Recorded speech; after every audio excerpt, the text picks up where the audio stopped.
नमस्कार, जय जगन्नाथ। बहुत सुंदर विषय आलोचना करिबा। पेट रोग जनित अनेक समस्यार समाधान करि पारे एही पानीय। निश्चित भावे एही पानीय आपनक पाखरे सबुदिन उपलब्ध। असंतु आमे आज एक दुर्लभ दिव्य पानीय विषय आलोचना करिबा। जा आमे पौड़ भाव जहाँ जानी था तो आमर पौड़ पानी पीवा निहाती जरूरी।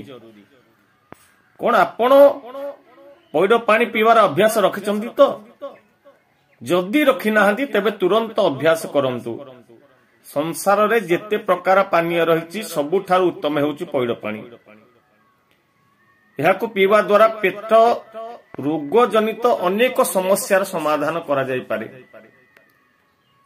गोटे पौड़ रे मात्र 4% फल ओ 94% जलभाग थाए। एथिरे carbs, fibre, protein, vitamin, magnesium, manganese, potassium, sodium और कैल्शियम रहिछि। एथिरे एंटीऑक्सीडेंट भी रहिछि। पौड़ पानी पीवा द्वारा आपनकर बहुत उपकार होता है। पौड़ मधुमेह रोग सह लड़िबार शक्ति रही।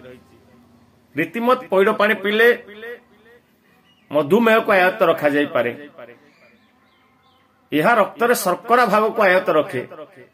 केवल मधुमेह नुहे, किडनी जनित रोग पाई मध्य यह खूब उपकारी। नियमित पौड़ पीले किडनी सुस्थ रहे बोले डाक्तर माने परामर्श देइथांती। हृद रोगी मानक पाई मध्य पौड़ पानी खूब उपकारी। पौड़ पीले हृदघात हेबार संभावना बहुत कम रहता है।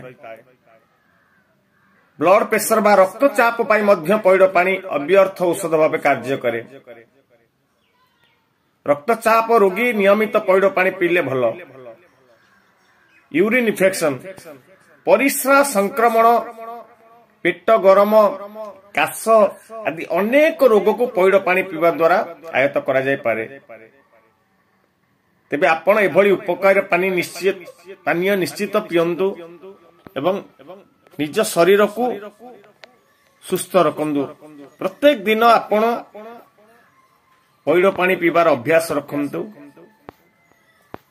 जदि आपण को मो कथा भलो लागि थाई पारे, पसंद लागु थाई पारे तो मो यूट्यूब चैनल को सब्सक्राइब करंतु, लाइक करंतु, शेयर करंतु।